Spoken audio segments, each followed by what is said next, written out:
বলক আজি এবাতি মগুৰে সৈতে মাছৰ মুড়ি ঘণ্টা বনাওঁ। এয়া মুড়ি ঘণ্টা বনাবলৈ এবাতি মগু লৈছোঁ, মগুখিনি তিয়াই ৰাখিছোঁ আৰু এয়া মাছৰ মূৰ কেইডোখৰ তেলত ভাজি লৈছোঁ।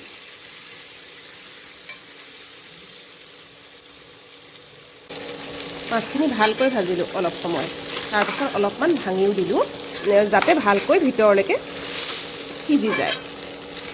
আৰু এই মাছৰ ফিছা পিচো ইয়াতে দি দিছোঁ। ইয়াত আৰু অকণমান তেল লাগিব, গতিকে আৰু অকণমান তেল দি দিলোঁ। তাতে কেইটামান জিৰা গুটি ফুটাই দিলোঁ। তাৰপাছত পিঁয়াজ, নহৰু, আদা আৰু শুকান জলকীয়া একেলগে দি ভাজি দিছোঁ। অকণমান মছলা এয়া ঘৰত সৰ্বসাধাৰণতে থকা জিৰা গুড়ি, ধনিয়া গুড়ি, মিট মছলা, হালধি সকলোখিনি অকণমান গৰম পানীৰে গুলি লৈছোঁ।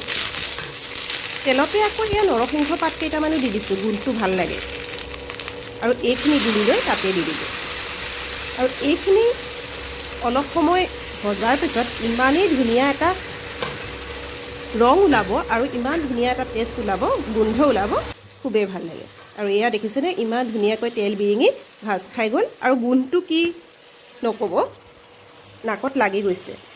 এই যে মগুখিনি তিয়াই ৰাখিছিলোঁ, এটা কুকাৰত অকণমান হুইচেল মৰাই ল'লোঁ।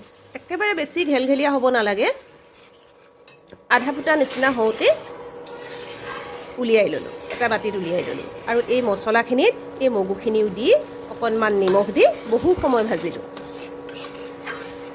এনেদৰে ভাজিলে মছলাখিনি এই মগুখিনিত সোমাই যায়। আৰু অলপ সময় ভজাৰ পাছত মাছৰ মূৰখিনিও একেলগে ইয়াত দি দিলোঁ, দি অলপ সময় ভাজিম। মছলাৰ গোন্ধ, শুকান জলকীয়া, নৰসিংহৰ পাত সকলোৰে গোন্ধটো একেবাৰে নাকত ধৰি গৈছে। আৰু গোটেইখিনি মছলা একেলগে মিশ্ৰণ হ'বলৈ অকণমান গৰম পানীও দি দিলোঁ। তেতিয়া মাছৰ মাথাখিনিৰ সৈতে ধুনীয়াকৈ মিলি যাব। অলপ সময় উতলিবলৈ দিলোঁ আৰু উতলাৰ পিছত ডাঠ হৈ কেইটামান ছিঙি দি ধনিয়া পাত নমাই থলোঁ। আৰু ভাতৰ পাতখন মোৰ বাঢ়িবৰ হ'লেই নহয়, ভাতকেইটা বাঢ়ি লৈছোঁ। আৰু ফুলকবি, জিকা, বিলাহী দি মাছৰ টেঙা আঞ্জা। আৰু এইফালে মাছৰ মুড়ি ঘণ্ট। মাছৰ মুড়ি ঘণ্টকণ যিহেতু জ্বলা হৈছে, গতিকে অকণমান টেঙাও ল'ম। আচলতে এই গ্ৰেভিকণে দিয়ে ভাতকেইটা সানি খাব পাৰি। এইফালে ভেন্দি ভাজি অকণমান বনাইছিলোঁ, ভেন্দি ভাজি। আৰু এয়া মোৰ আজি ভাতৰ থালিখন ৰান্ধি বাঢ়ি হৈ গ'ল। জিকা আৰু ফুলকবিৰ সৈতে মাছৰ জোল, আৰু এইফালে হৈছে মগু দাইলৰ মুড়ি ঘণ্টা, ভেন্দিৰ ভাজি আৰু অকণমান টেঙা লৈছোঁ, যিহেতু মুড়ি ঘণ্টাটো জ্বলা হৈছে। গতিকে আজি দুপৰীয়া ভাত সাঁজ মই খাই লওঁ, আপোনালোকেও শুভ দুপৰীয়া জনালোঁ।